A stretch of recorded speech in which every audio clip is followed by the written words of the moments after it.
Mayor, Avery Aguilar. Wala kang lalakas pa dyan. Ayan, para ipagawa po natin ang ating pagmamahal at pasasalamat. Palakpakan po natin sila. So, unahin ko po, kasama po niya ang kanyang mga konseho. Ang ating Councilor, Ruben Ramos. Councilor Danny Hernandez. Councilor Luis Bustamante. Ay, Sanchez Bustamante, sorry. Luis Casimiro. Honorable Rex Rivera. And Honorable yung napaka-handsome na pinsan po ni Vice Mayor Pili Aguilar. Ayan. So, hindi po magiging possible ang lahat na ito kundi dahil po sa pag-a-approve po ng budget.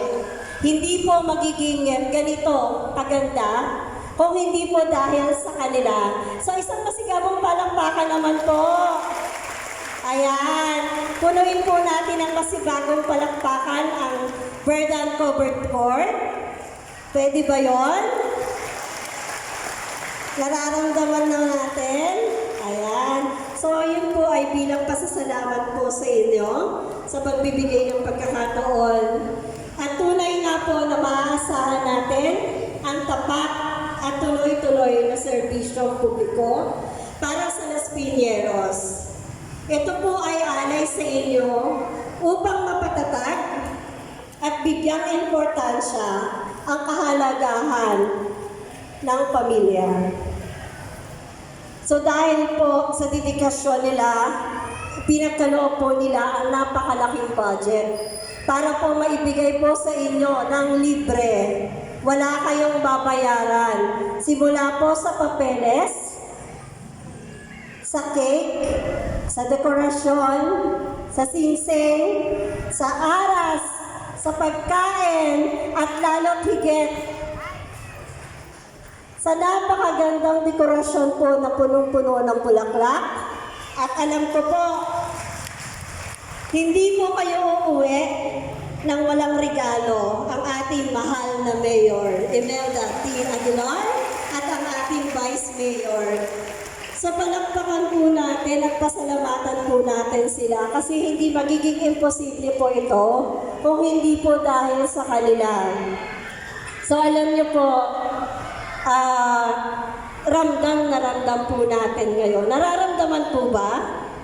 Nararamdaman niyo po ba?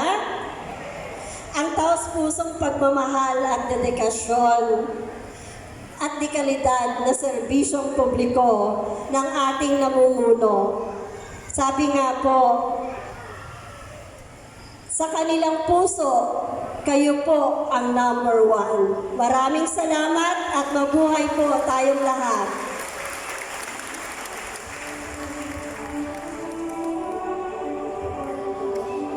Ayan po, tama po ang aming pong head ng City Social Welfare and Development Office at isa din po sa dahilan kung bakit po ginaganap ngayong buwan ng Marso.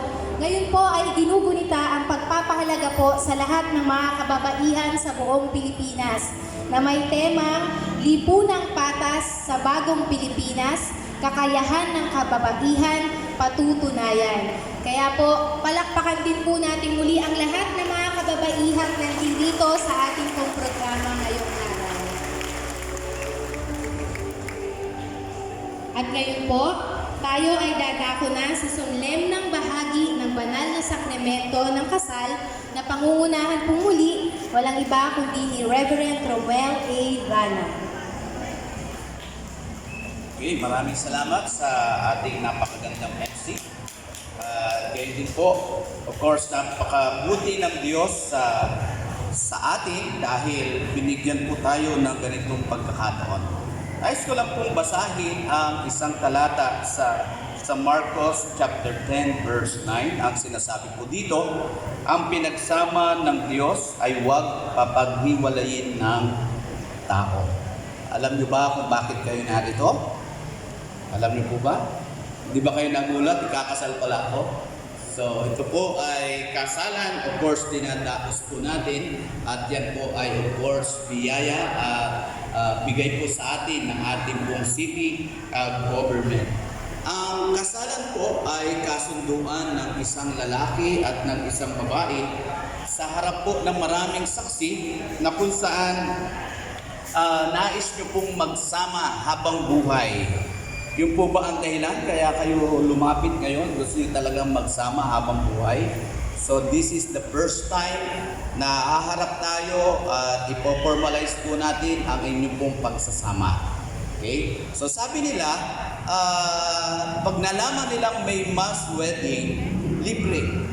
Tama? Sabi nila, ayaw nila ng libre. Pero habang naglalakad dito, ngayon ko lang din napag-isipan, nakakaingit po kayo. Sapagkat nung kami kinasal, o nung ako kinasal, wala pong ganitong carpet. Nung ako kinasal, walang mga red petals sa gitna. Napakapalad niyo po. Ito ba yung sinasabing mass wedding na kung saan yung hindi naranasan ng iba ay naranasan niyo? Palakpakan naman po natin ang isang napakagandang serbisyo. Patuloy na serbisyo po ng ating gobyerno para sa bawat isa. Ang kasalan pong ito ay isang seremonya na kung saan nais po natin i-confirm at nais niyong i-confirm na kayo ay para sa bawat isa. Tama ba? Pwede bang tingnan mo yung partner mo? Huwag magkakamali ng tingin. Sabihin mo sa kanya, ika'y para sa akin at ako'y para sa iyo lang. Yan. So hindi nagkamali ng tinignan ha. Diretso lang ang tingin dyan sa kalapit. Okay? Huwag lilingon sa kabilang kalapit. Yun lang talaga nasa kanan mo ang lilingunin mo. So this is a confirmation na ikaw ay handang makisama at makasama siya habang buhay. Sabi nga ng isang awit, ikaw na nga, wala nang iba. Okay? Ikaw lang at wala nang iba. Kaya I hope yan ang gagawin po ng bawat isa. So ang kasalan ito ay isang pangarap na natupad. Ang tawag po sa atin, Las Piñas is what? Las Piñas, ano kasunod? May bibigay na regalo si BN pag nakuha nyo. Las Piñas, our home.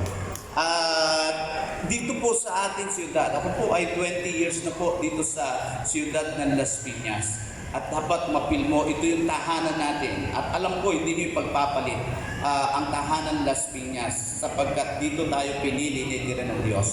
At kung meron man tayong ina na nagmamalasakit sa tahanan, ay walang iba kundi ang ating city mayor, si Mayor Imelda Aguilar, at of course kasama si BM April. Palakpakan po natin sila. At kung meron man pagmamalasakit sa loob ng bahay, sila yung ating mga kuya. At ang nagsisilbing kuya po natin, siyempre yung mga guwapong counselors po natin. O, palakpakan din naman natin sila. So, alam ko, ang kasalan ito ay isang pangarap na natupad. Tama ba? Pangarap niyo ba ito? Oo. Pasalamat tayo, may mga magulang na nais tumupad ng ating mga pangarap. Kaya pasalamat tayo, meron po tayong ganitong serbisyo. Hindi lahat nag-a-avail. Pero ikaw na narito, magpasalamat ka kasi hindi ito basta kasalang bayan. Ito po ay isang commitment na gagawin nyo sa isa't isa, sa harapan ng Diyos, sa harapan namin, sa harapan ng mga saksi, ng mga ninong at ninang na narito. Kaya ito po ay may bisa pangmatagalan. Okay? Pangmatagalan po ito. At sabi natin, ang basis po ng kasalan ito is Article 34 na kung saan kayo po ay nagsasama na bilang mag-asawa. But this is the first time na kung saan i-confirm natin, pipirma kayo at talagang idideklara na kayo ay mag-asawa na. Pag kayo ay hindi pa kasal at nagtatawagan kayo mag-asawa, nagbibiruan lang kayo. Pero ngayon, seryosohan na to. Sabi mo sa kalapit mo, o hindi na biro ito. O sabi mo sa partner mo, hindi na tayo nagbibiruan, tatawagin mo siyang love, ano pang tawag mo, honey, mahal, whatsoever, seryosohan na to. Kaya ipo-finalize, ipo-formalize natin po ang inyong pong wedding. Kaya ito po ay, alam ko, pangarap nyo. Pero nadyan yung ating mga magulang, mga kuya, na kung saan nais nilang tuparin ang inyong pangarap. Ang sabi po nila, what is the significance of mass wedding? Sabi nila, libre. Tama? May binayaran ba kayo? Except yung pamasahin yung papunta sa City Hall. Pero ang totoo, wala pong libre. Hindi po ito libre. Wala kayong binayaran, pero may gumastos para sa inyo. Ang gumastos para sa inyo ay yung ating mga magulang na nandito sa kalapit. O palakpakan po natin sila. So akala nyo libre, hindi po libre. Lahat ito naghastusan po natin. Pero bakit po ito ginawa nila? Dahil para malibre kayo? Napakababaw pong dahilan na bigyan lang kayo ng ganitong kasalan para malibre. But behind that, the ultimate and the most important purpose, bakit tayo may kasalang bayan? Kasi mahal tayo ng ating pong namumuno sa ating siyudad. Mahal nila ang inyong mga tahanan. Mahal niya ikaw na iyong kakasal. Hindi lang para sa inyo. The significance and the impact of this mass wedding is for the next generation. Kapag hindi mo naayos at hindi nila kayo natulungan maayos ang iyong buhay, hindi maayos ang susunod na henerasyon. Kaya ito ay para sa inyo kaayusan. Bakit? Mahal tayo ng ating gobyerno. Meron tayong gobyernong nararamdaman. Amen ba doon? Nararamdaman nyo ba ang ating gobyerno? Parang mahina. Nararamdaman nyo ba ang ating gobyerno?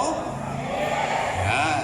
So, sana maramdaman natin. At kaya ito ay para sa inyong kaayusan. Ikaw lalaki, ikaw babae, kailangan umayos ka. Okay? O sabi mo sa partner mo, be, umayos ka. Pag hindi nyo naayos ang inyong mga sarili, paano nyo pa maayos ang pamilyang pinagkatiwala po sa atin? Malaki po ang siyudad. May mga bagay na kanila po inaayos. Pero ang problema po ay nanggagaling sa mga tahanan natin. Kaya inaayos natin ang inyong mga tahanan. Ang isinesave po natin, hindi lang yung relationship nyo. Yung mga magiging attitude, magiging values na susunod po ninyong mga anak.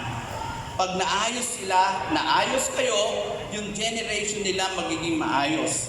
Magkakaroon sila ng pagpapahalaga sa diwa ng pag-aasawa na kung saan ang Diyos ang nagtatag. At lalo tigit, no si Adan ay nilikha ng Diyos, sabi niya, hindi siya masaya na nag-iisa ang lalaki. Ang binigyan niya siya ng kapartner at si Eva. Kaya malaki po ang role na ginagampanan ng mga babae sa ating siyudad. Malaki ang ginagampanan nila. Kaya huwag sasabihin ng mga lalaki, hoy, babae ka lang. Dito po sa lipunan natin, pantay ang pagtingin natin sa lalaki at babae. Kaya yung mga lalaki po dito, I hope pahalagaan mo yung iyong asawang babae. Huwag mo siyang sasaktan sapagkat ang sabi po ng Biblia, galit ang Diyos sa mga lalaking nananakit sa asawa. Hello mga lalaki, narinig niyo ba?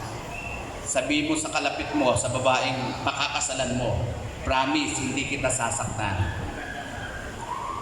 You know, isang bagay ang pinagmamalaki ko sa aking mga anak at lagi kong sinasabi. May mga time, may arguments kami ng aking asawa. Pero sabi ko sa kanya at sinasabi ko sa aking anak, one day mag-aasawa ka. Pero wag na wag mong sasaktan kahit kayong dalawa ay magkatalubisan. Wag mo sasaktan na pagiging asawa. I hope the same thing yung principle po ng mga lalaki. Sapagkat sila ay binigay sa iyo ng Diyos, kapartner mo sa tagumpay, kapartner at kasama habang buhay. Ang hirap, pinakasalan mo yung isang tao, pagpigit ng iyong mata, kalapit mo, pagmulat ng iyong mata, siya pa rin, baka mamayang matakot ka. So kaya sana yung pinakasalan mo, yung iniharap mo sa altar, isa lang ang kailangan, mahal mo siya. And love is not the emotion that we have, but love is a decision. Pinakasalan mo siya hindi dahil sa kanyang kalagayan, dahil sexy, dahil mabait, hindi po. Nag-decision kang pakasalan siya. Tama ba sa mga lalaki at babae? Decision nyo yan na nagpakasal kayo ngayon? Decision nyo talaga o natutukan kayo? Wala. Taas ang kamay yung natutukan na pakasalan mo ko. Wala naman. So, ang mga lalaki ay nagdesisyon na pakakasalan mo ang babaeng narito dahil mahal mo siya. Say amen. So, ganun din ang mga babae. Walang